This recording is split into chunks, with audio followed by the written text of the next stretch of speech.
My family told me to lose their number, so I canceled $50,000 a year in bills and everything collapsed. Reddit stories. They thought calling me disposable would scare me back into line. Instead, I turned off the money they'd quietly lived on for 14 years. Hi, I'm Mason, 36, and 3 months ago my parents texted me. We've carried you long enough. Lose our number. So I did exactly what any mature, responsible adult would do. I canceled every single payment I'd been making for them for the past 14 years. By midnight, their entire financial ecosystem collapsed like a folding chair under a linebacker. By sunrise, they were calling me like I'd committed war crimes. But before we get there, let me tell you how I accidentally became my family's full-service ATM, accountant, compliance officer, and emotional shock absorber. I work in supply chain operations for a regional freight company. Nothing glamorous, but steady. Predictable paycheck, good benefits. The kind of job my family mocks because they don't understand anything that doesn't involve being your own boss, which is code for I post about my startup on Facebook and call it work. The setup begins 14 years ago, back when I was 22 and apparently still had hope. Mom had a dental emergency. Insurance didn't cover it because Dad forgot to pay the premiums for 4 months. They called me crying. I covered the $3,200 bill the same day because I thought, naively, that that's what family does. And that was the moment I got drafted. From then on, anytime something went wrong, Mason will handle it. Mason always comes through. Mason never complains. Car insurance? Mason's got it. Property taxes? Mason's paying them. Business overdraft? Link Mason's account. Need new tires? Call Mason. Wedding? Engagement party? Baby shower? Emergency vet bill for a dog I've never met? Mason will help. It wasn't a conversation. It was a job assignment. They didn't ask me to help. They simply assumed their adult son with a real job should be the family's financial skeleton key. Fast forward to Dylan's engagement dinner, the night everything snapped. Dylan is 33, chronically unemployed, and possibly allergic to making money on purpose. He's been trying to launch his consulting business for 3 years, which I'm pretty sure means giving unsolicited advice to strangers online and expecting them to Venmo him. His fiancée, Maris, is a perfectly nice woman who seems blissfully unaware she's about to marry into a nest of financially codependent scavengers. The dinner was at Romano's. Fancy. Loud. Overpriced. I arrived early because I was raised to believe punctuality matters. The family was already there, performing their usual circus act. Dylan immediately did that aggressive bro hug, the one meant to signal that he's doing great and absolutely not broke. Dinner was a parade of delusions. Dad toasted Dylan like he was accepting a Nobel Prize instead of freeloading off my parents' mortgage. Mom bragged about Dylan's entrepreneurial grit, while ignoring the fact that my bank account had bailed out his business overdrafts 12 times that year. Nobody asked me about my job, my life, my health, my anything. I was ambience. Until dessert. Dad lifted his water glass. The room went quiet. I want to recognize someone very important, he said. For one microscopic second, I thought, maybe they're finally going to thank me. Idiot. Dad pointed at me. Mason is our emergency fund. The whole table laughed. Like it was charming. Like calling your eldest son a human credit union was adorable. Mom leaned in, smiling proudly. He's always helping us when things get tight. Maris's parents blinked politely, trying to decide whether to smile or call 911. Dylan clapped me on the back. Don't know what we'd do without him. And that was the moment, right there, between tiramisu and humiliation, when something in me snapped like a dry twig. But the real explosion came later. After I paid the $380 bill they all pretended not to see, after I drove home in silence, after I opened my bank dashboard to check the usual transfers, my phone lit up with a notification. New group chat, Family Core. Participants, Mom, Dad, Dylan, Maris, and Drusilla. And me. Only they didn't know I was in it. Aunt Drusilla had added me silently. And they were already talking. About me. Mom, some people never understand their place in a family. Dad, we've been too generous for too long. Dylan, he acts like helping us is some huge favor. Dude needs to humble himself. Maris, he gives off such a judgmental vibe. Then the kicker. Mom, we've carried him long enough. Lose our number. She actually typed it. Hit send. Meant it. So I typed back. Sure. I'll cancel every payment tonight. The typing bubbles vanished like I detonated a bomb. Because I had. And that was only the beginning. The silence in the group chat after my message was so intense I could practically hear the collective family panic attack happening in real time. I put my phone down and pulled up my banking dashboard, the same dashboard I'd been managing like a second full-time job since I was barely old enough to rent a car. Time to audit the damage. I opened a blank spreadsheet and started listing every recurring payment I made for them. By the time I was done, it looked like the financial autopsy report of a small collapsing nation. 1. Health insurance, $1,240 per month. Private plan. Covers Mom, Dad, Dylan, and recently Maris. They added her after the engagement without asking. Classy. 2. Car insurance, $385 per month. 4 cars listed under my multi-vehicle policy because my credit score was the only thing the insurance company trusted. 3. Property tax escrow, $520 per month. I'd been covering the taxes on their house for 7 years because Dad kept forgetting and almost lost the house twice. 4. Dad's business overdraft protection, $18,000 per year. My checking account was literally the life support machine for his contracting business, aka a money pit with a logo. 5. Dylan's storage unit, $175 per month. Containing furniture he hadn't touched since 2020 but insisted was vintage entrepreneurial energy. Sure, buddy. 6.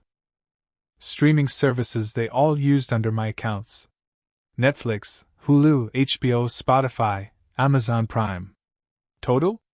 $65 per month. Not huge, but symbolic, the Leech Starter Kit. 7. Dylan's gym membership, $95 per month. CrossFit he attended approximately once per lunar cycle. 8. Random subscriptions they signed up for using my card. 2 cloud services. A wine club. A dog DNA kit? Still not sure who ordered that one. By the time I finished, the total recurring bleed was $2,320/month. Plus $21,600 per year in overdraft rescues. About $50,000/year***. And across 14 years? $412,000. $412,000. I sat back and stared at the total. I could have bought a house, invested, retired early, taken vacations, lived like an actual adult. Instead, I'd subsidized a family full of performers who thought I was the entitled one. I cracked my knuckles and got to work. Step 1. Cancel all the small stuff. Streaming? Gone. Gym? Gone. Cloud services? Deleted. Wine club? Cancelled with extreme prejudice. Step 2. Call the insurance companies. Health plan. Cancel at end of month. Agent. Sir, that will leave these people uninsured. Me. They told me to lose their number. Car insurance. Remove all vehicles except mine. Agent. That will trigger DMV penalties. Me. Send them the notice. Step 3. Disconnect Dad's business overdraft protection. Bank rep. Without your account, future overdrafts will bounce. Me. Perfect. Step 4. Freeze Dylan's business credit line. I was the guarantor, so one phone call ended that party. Rep. Without collateral, The balance becomes immediately due. Me. Great. Do it. Step 5. Retrieve all documents with my name from their home's safe. Yes, I had a key. They'd forgotten. That's on them. Inside? Deeds. Loans. Insurance papers. Business registrations. All with my name tied to their chaos. I photographed everything, took copies of anything involving me, left the rest untouched. By 2 a.m., every cord attaching me to their financial life had been severed. And that's when the calls started. First Dylan. Then Dad. Then Mom. Then Aunt Drusilla. Voicemails escalated from confusion to frustration to rage to desperation. By sunrise, my phone looked like it had run a marathon in panic mode. And then Dylan finally got through. He didn't scream. He whispered, like a man watching his world collapse through a window. Bro, what did you do? Everything is bouncing. The bank froze the account. Maris is freaking out. Dad's losing it. Our insurance is gone. This is insane. You need to fix it. I took a sip of coffee. I did exactly what you all told me to, I said. I lost your number. He inhaled sharply. You're going to destroy our lives. No, I said. I just stopped funding them. And that was the first moment Dylan realized something terrifying. Without my money, none of them had any stability at all. But that was nothing compared to what happened the next day. Because the family wasn't just panicking. They were plotting. And they were about to try the most unhinged manipulation I'd ever seen. The next morning, I woke up to the sound of my phone having a seizure on my nightstand. Buzz. Buzz. Buzz. Non-stop. Like someone had put it in a blender. I ignored it until I made coffee. Then I checked. 27 missed calls. 14 voicemails. 42 texts. All from some combination of Mom, Dad, Dylan, or random numbers they clearly borrowed because I'd started blocking them. But it was the newest message that stopped me mid-sip. From Dad. Family meeting. 12 p.m. at the house. Mandatory. Mandatory. Like I was still a teenager being summoned for a lecture about attitude. I didn't reply. But they weren't done. 5 minutes later. Mom, we expect you here. Don't make things worse. Dylan. Dude, seriously. Just come fix this. Ah, yes. Fix this. Like I'd broken something instead of turning off a faucet they'd been drinking from for 14 straight years. By 11:15, messages escalated. Mom, this is your last chance to show respect. Dad, if you don't show up, don't bother contacting us again. Dylan, be an adult for once. Be an adult. From the man whose rent had bounced because I turned off the subsidy faucet. At 12:03, they sent one more. And Drusilla. We are waiting. Don't embarrass yourself further. Oh, sweetheart. I wasn't the one about to be embarrassed. I didn't go. Instead, I sat at home folding laundry and waiting, because I knew what was coming. Sure enough, at 12:37, my apartment buzzer went off. I ignored it. Then the pounding started. Hard. Urgent. Relentless. I checked the peephole. The entire cast of people who never pay their own bills was outside. Mom in full martyr mode. Dad pacing like he'd been wronged by gravity itself. Dylan looking like a man who just realized there is no Uber for personal accountability. And Aunt Drusilla, arms crossed, ready to deliver a sermon about family values financed by someone else's checking account. I cracked the door open just enough to look at them. Dad jumped in immediately. Get your shoes on. We're talking. Now. No, I said. His face reddened instantly. This is not optional. Everything is optional, I corrected. That's what adulthood is. Mom pushed forward. You are destroying this family. No, I said. I just stopped paying for it. Dylan ran a hand through his hair, frantic. We can't get health coverage. Dad's business account is frozen. I can't get my car from impound. They said the insurance was lapsed? I offered. Yeah, I canceled that. Why? He shouted. Because, I said, your mother told me to lose her number. Why would I insure a stranger's vehicle? That shut him up. But Aunt Drusilla stepped forward, voice dripping the judgment of a woman who once asked me for $4,000 to cover a spiritual retreat, and never paid it back. Mason, she said, this behavior is vindictive and small. You're acting like a child. Funny, I said. I don't recall children paying $412,000 to support a family. Her mouth snapped shut. Dad finally lost it. You think you can punish us? He barked. You think you can just walk away from family? You walked away first, I said. The moment you decided my value was measured in dollars. Mom's voice broke, trembling with fury. You said you were happy to help. You said it was no trouble. You never said you were keeping score. That's because I didn't know I was playing, I said. Silence. Real silence. Then Dad pulled out an envelope from inside his jacket, slapped it against my chest, and shoved it into my hands. Since you won't come to the meeting, he said, this is your notice. I opened it. Inside was a single sheet of paper with bold, angry handwriting. Effective immediately, you are removed from this family until you can learn to respect us. Do not contact us. Do not interfere in our affairs. We no longer consider you part of this family.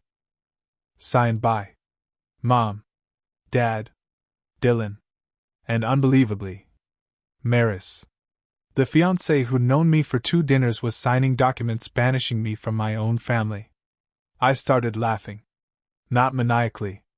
Not cruelly. Just, honestly. Because they had no idea that while they were drafting their little Declaration of Independence, I had filed paperwork that morning with a lawyer. Paperwork that would separate all shared financial ties permanently. Paperwork that would trigger a legal process they absolutely could not afford. Paperwork that they would receive certified copies of within 48 hours. I folded the paper, handed it back to Dad, and said, Perfect. This is exactly what I needed. Mom blinked. What is that supposed to mean? It means, I said, you can't claim family obligations in court when you've put in writing that I'm not family. Dad's face strained of color. Dylan's mouth fell open. Aunt Drusilla gasped like I'd slapped a pastor. I smiled politely. Have a great life, I said, and closed the door. Behind it, chaos erupted. But me? I made myself a sandwich. Because that family meeting wasn't the point. The real explosion was coming next. And it would hit them harder than anything I'd done so far. The door hadn't even fully latched before the shouting started. He can't do this. He better fix this. What does he mean legal? Legal? What legal? You said he'd cave, Linda. It was like listening to a poorly organized revolt happening in my hallway. But I didn't reopen the door. I didn't argue. I didn't explain. I walked into my kitchen, finished slicing tomatoes for lunch, and let them scream themselves hoarse. 5 minutes later, their pounding stopped. 10 minutes later, their voices faded. By the 15-minute mark, the front of my building was quiet again. I sat down with my sandwich, took one bite. And my phone buzzed with an email. I recognized the sender instantly. My attorney. Subject: separation documents sent. Inside: certified copies delivered to all involved parties. We expect immediate escalation. Reminder: do not respond to any direct contact. Forward everything to us. Perfect timing. I forwarded the email to my personal archive just as my phone lit up again, this time with a call from the law office's main line. I answered. Mason, just a heads up, my attorney said. Your parents already called us. Oh boy, I muttered. How bad? He chuckled. On a scale from 1 to nuclear meltdown? Let's call it a controlled explosion. What did they say? They demanded we withdraw your filings and accused us of, quote, destroying family harmony. Then your father tried to argue we couldn't legally sever financial obligations because, and I quote again, he owes us support. I actually barked out a laugh. Owes? I repeated. That's rich. Oh, they weren't done. The attorney continued. Your mother insisted that you have a moral duty to continue supporting them. Something about blood ties and the family economy. The family economy? I said. Like they're a tiny dysfunctional government? More like a collapsed pyramid scheme, he said dryly. Anyway, we informed them they were no longer permitted to contact you directly. How'd they take that? Your father yelled, he said. Your mother cried. Your aunt started quoting scripture. And your brother, well, what did Dylan do? He demanded to know if you understood how much trouble you've caused, and then asked if we could at least restore overdraft protection on the business account. I facepalmed so hard my hand stung. Of course he did, I muttered. What did you tell them? That you are not legally responsible for their poor financial planning, he said. And that any further harassment will be documented. Good, I said. And Mason? Yeah? I suggest you stay off social media for a while. They're broadcasting. Oh, fantastic, I groaned. I didn't check immediately. But at around 4 p.m., my curiosity got the better of me. I opened Facebook. At the top of my feed was a long, emotional post from Aunt Drusilla written in that melodramatic font boomers use when they want attention. Sometimes the devil lives in your own family. Sometimes he looks like a child you raised with love. Oh boy. Below it, paragraphs. Multiple paragraphs. Accusing me of abandoning my family, attacking them legally, leaving my poor mother without health insurance, trying to steal the house, ruining Dylan's business out of jealousy, and worshipping money instead of God. The reaction emojis were a cesspool. Crying faces, angry faces, the occasional praying for you. Then, in the comments, Mom, please respect our privacy during this heartbreaking time. Dad, we never thought he was capable of this. Dylan, he destroyed our lives because he's bitter. And then, oh, this was the gem. Maris, I didn't know who he really was until now. Thank God I found out before I married into that toxicity. Excuse me? Toxicity? Me? The man who paid for their entire dinner? Who insured her CAR? Who covered her fiancé's bounced rent 3 times? I stared at the comment, stunned for a whole 30 seconds.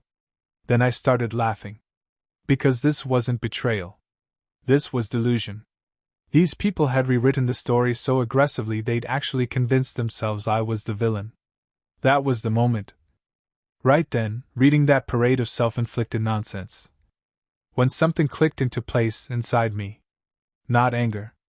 Not sadness. Clarity. I had spent 14 years trying to earn respect from people who didn't even respect reality. You can't fix that. You can only walk away.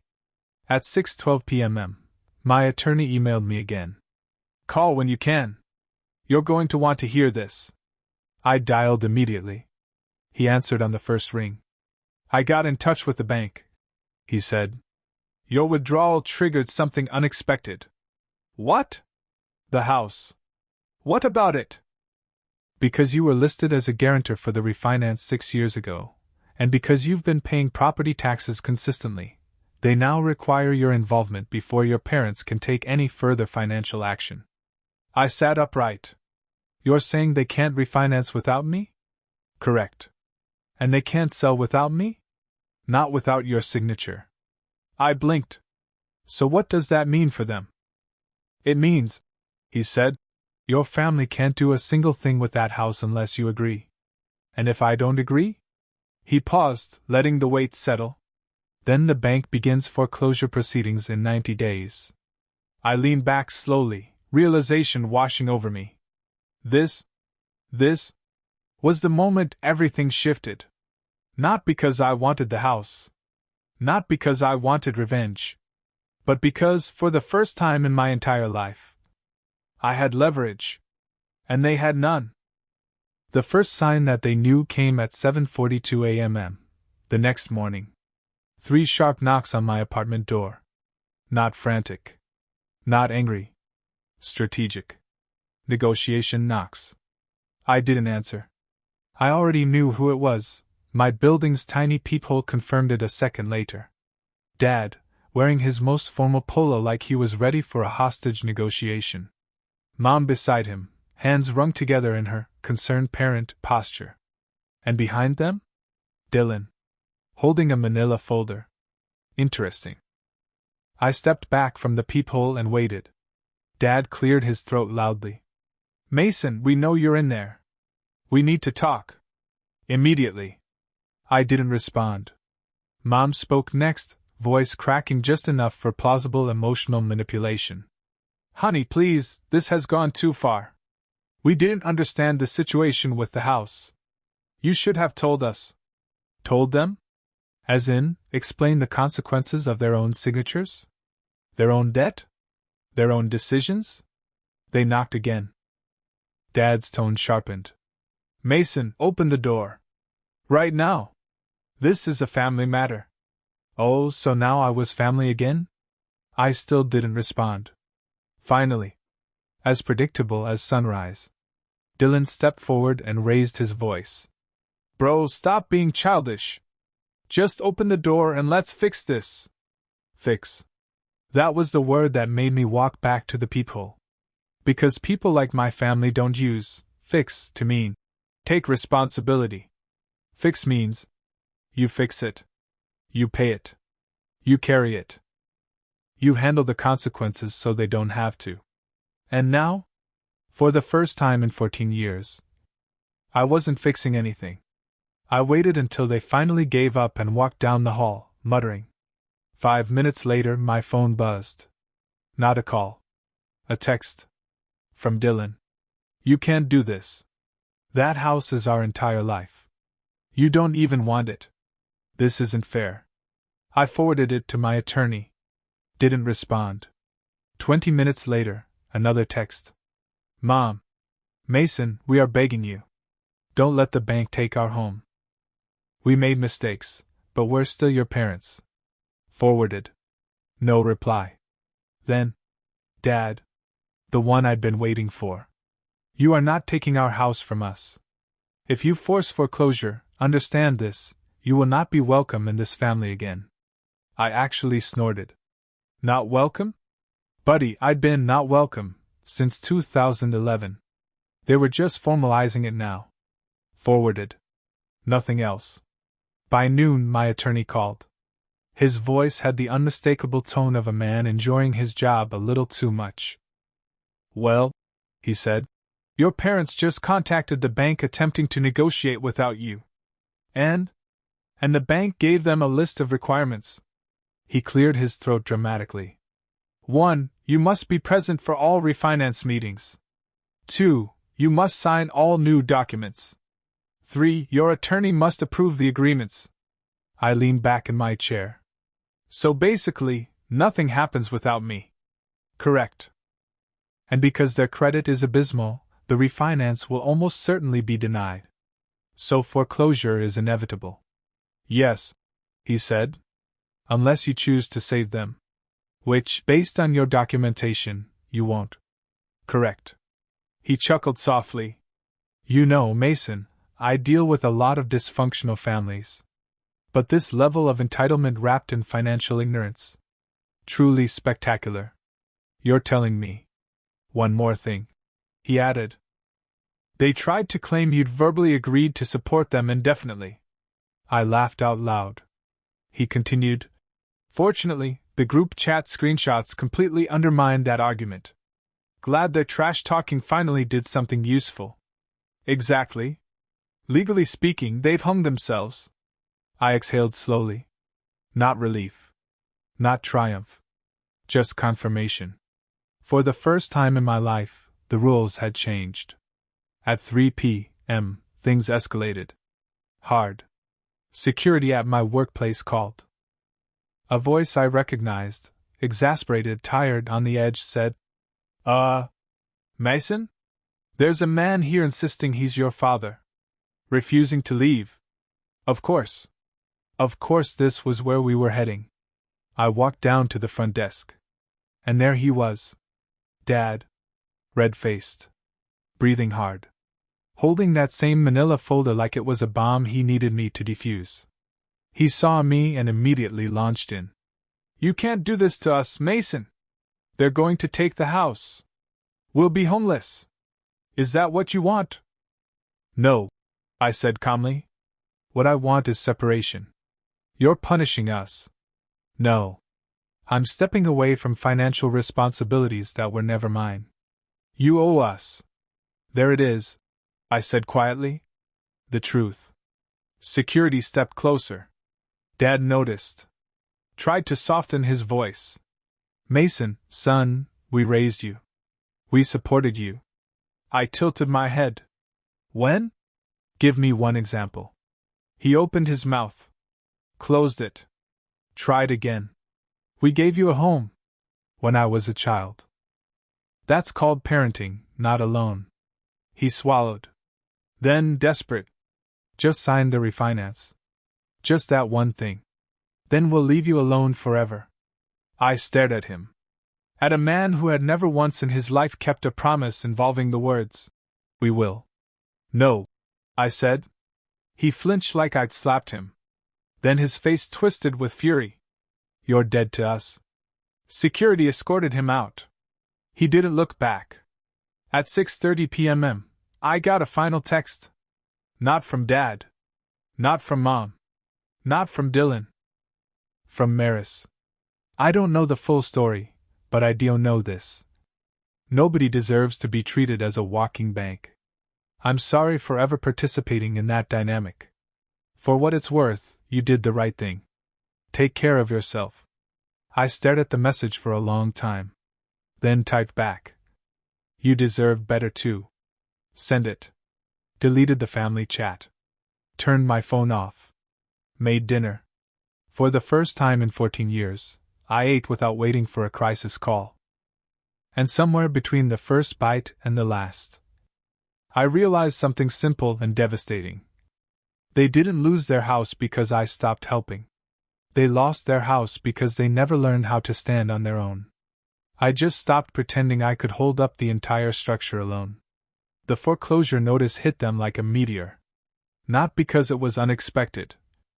Bank envelopes had been arriving for weeks. But because the notice was official, stamped, dated, legal, unavoidable.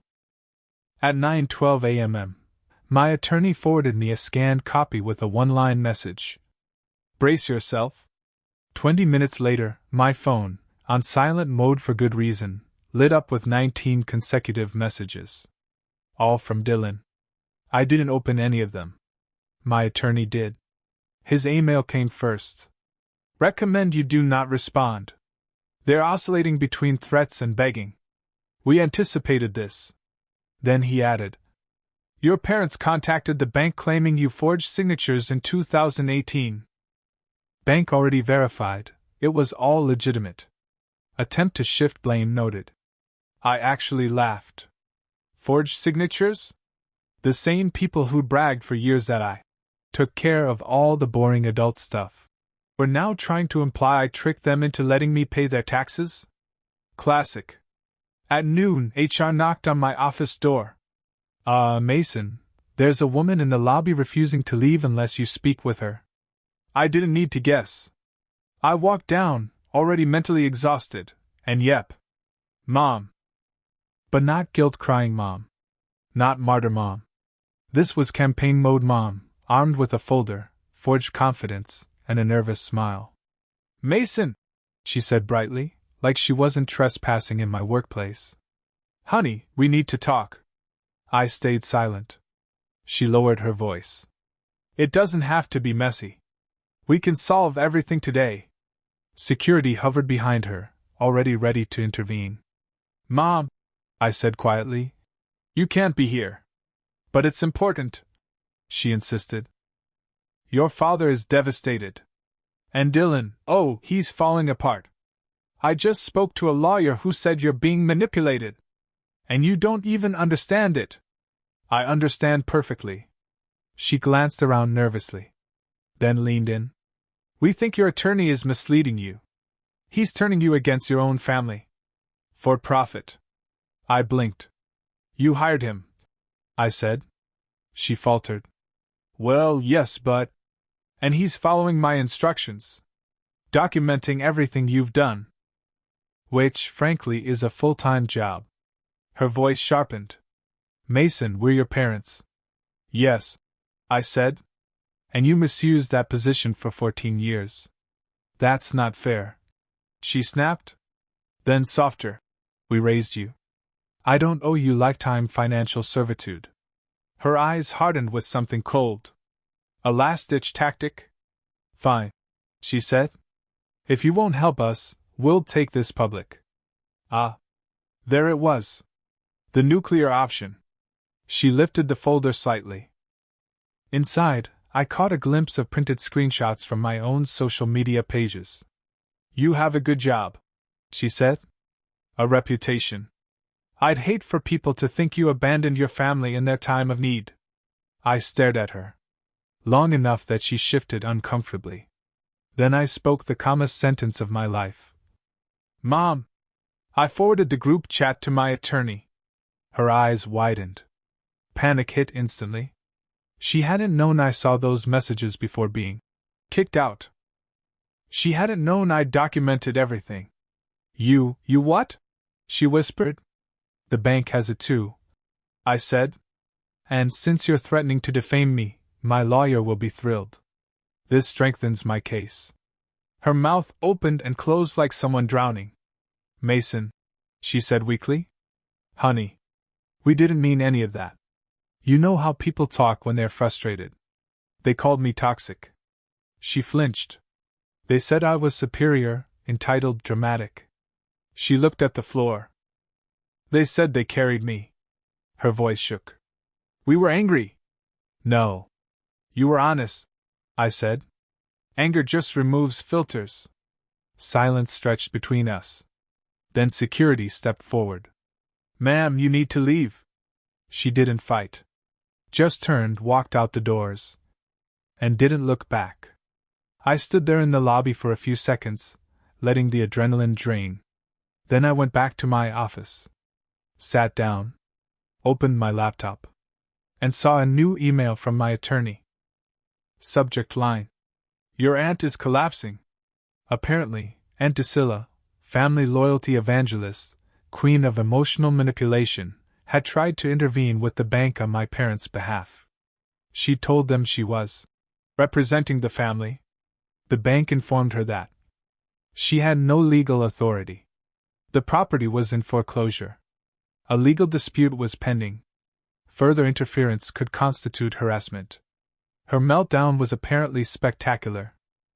My attorney added, Your aunt has now accused you of orchestrating a conspiracy to destroy the family. This is extremely helpful to our case because it demonstrates instability. I almost choked laughing. This was my family's breaking point. Not 14 years of draining me dry. Not losing their house. Not me setting boundaries. No. The crisis was that I'd stopped being someone they could manipulate. That night, something unexpected happened. I received a message request from Maris. Again. But this time, instead of guilt or pity, it was blunt honesty. Hey. I think you should know something. Your family is telling people that you are stealing the house from them. They're saying you forged documents and are trying to bankrupt them. I told them it wasn't true. They didn't like that. I'm pretty sure I'm blocked now. Anyway, I just wanted to say, you're not crazy. They really are rewriting history to make you the villain. Stay strong. Maris. I stared at the message a long moment. Then typed. I appreciate you.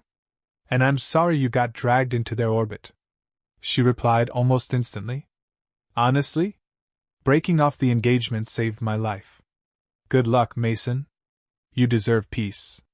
I closed the chat. Sat back. And for the first time in maybe 15 years, I felt something unfamiliar. Not guilt. Not resentment. Not exhaustion. Peace. Actual peace. Like stepping off a treadmill I hadn't realized was still running. But peace didn't last long. Because the next morning, bright and early at 6:03 a.m., I received a single email from the bank's foreclosure department. Subject line: Final notice, property auction date set. And that was the beginning of the end. For them. And the beginning of freedom. For me. The auction date didn't just hit them, it detonated inside their group text echo chamber. I didn't see the messages directly, obviously. They'd blocked me everywhere after declaring me dead to the family. But panic has a funny way of leaking. Especially when your ex, almost daughter-in-law Maris, still has half of them on mute instead of block. She forwarded everything to me with a simple caption. Thought you'd want to know what they say when they think you can't see it. Oh, I did. I really did. Inside were the most frantic, chaotic screenshots I'd ever received. Mom! This can't be happening. This can't be happening. Dad! We have 30 days. We need to talk to the bank again. They don't understand. Mason will fix it. And Drusilla. Have faith. He'll come around once he realizes we're truly suffering. God will move his heart. Dylan. God isn't paying the mortgage and we're screwed. Maris had highlighted that line. Couldn't blame her. Seeing Dylan break character was a once-in-a-lifetime event. Then another bubble popped up. Mom. Maybe we should have been nicer about the group chat thing. He's sensitive. We forgot that. Dylan. Sensitive? We told him to lose our number. Mom's reply. I thought he'd know we didn't mean it. And then Dad. He better not let them take this house. We raised him. He owes us this. I paused there. That sentence. The pure entitlement. The absolute lack of self-awareness. The transactional version of parenthood he clung to. That was the moment I realized. They didn't fear losing the house. They feared losing control. By week 2, the panic mutated into strategy. Again, thanks to Maris, I saw the whole thing. Dad. We need a new approach. Guilt isn't working. Mom. Maybe he still loves us somewhere deep down. We need to tap into that. Dylan. He doesn't love us. He hates us. Which BTW you all caused. And Drusilla. Love is patient. Love is kind. Love forgives. Dylan. Love doesn't pay property taxes, and please stop quoting Corinthians. I swear, I almost framed that one. Then came the dangerous one. Dad. We show up at his place again. He can't ignore us if we're standing right there. Mom. What if he calls the police? Dad. He wouldn't dare. He's still our son. Oh, Dad. You underestimate how much therapy teaches someone about boundaries. Sure enough, 3 days later. 7:28 p.m. I heard footsteps on the stairs outside my apartment. Then voices. Then. Knock. Knock. Knock. Calm. Measured. Like they were selling salvation pamphlets. I didn't even get up from the couch. A moment later. Mason. Dad called through the door, voice softened into reasonable patriarch mode. We need 5 minutes. Just 5. I muted the television. Listened. Knock knock. Mom. Honey, please, we can fix this. We can talk like adults.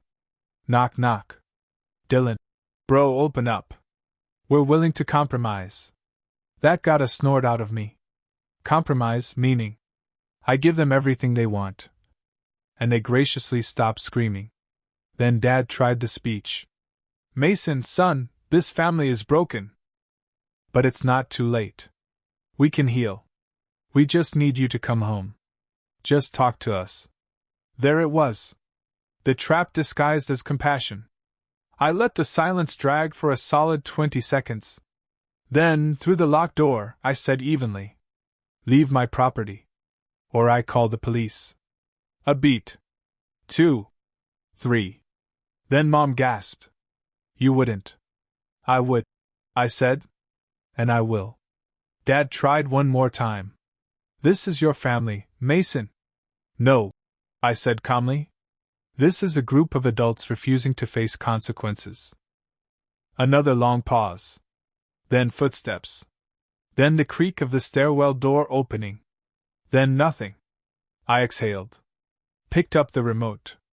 Unmuted the TV. Peace restored. The next day, my attorney called. Interesting update, he said. Your parents attempted to file a restraining order against you. I blinked. Against me? Yes. Based on abandonment, emotional cruelty, and malicious financial sabotage. I burst out laughing. You sound amused, he noted. How did the judge react? Oh, he dismissed it in under 5 minutes, he said. Your documentation disproves every claim. But legally it's a gift. Demonstrates unstable behavior. Great, I said. What happens now? Foreclosure proceeds as scheduled.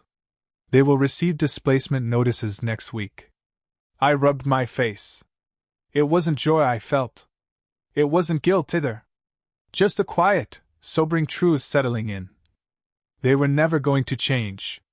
Not even when the walls literally fell around them. 3 days before the auction, Maris texted me again. Heads up. They're planning something for auction day. I don't know what. But your aunt used the word ambush, so that's probably bad. I typed back.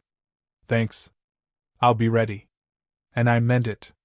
Because the next chapter of this mess would be the final unraveling. Not for me. I'd already moved on. But for them? Auction day was the moment the story stopped being denial and became reality. Mom in her raincoat clutching tissues. Dad with his chin high, like pride alone could stop foreclosure. Dylan trailing behind, looking hollowed out, like the consequences finally reached his bones. They spotted me instantly. Mom broke first, rushing over. Mason, please, just stop this. We can fix it. You can stop it. I stepped back. Mom, it's already done. Dad's voice cracked. We're losing our home. No, I said quietly. You lost access to me. The house is just catching up. The auctioneer called their address. Hammer. Sold. And just like that, I was free.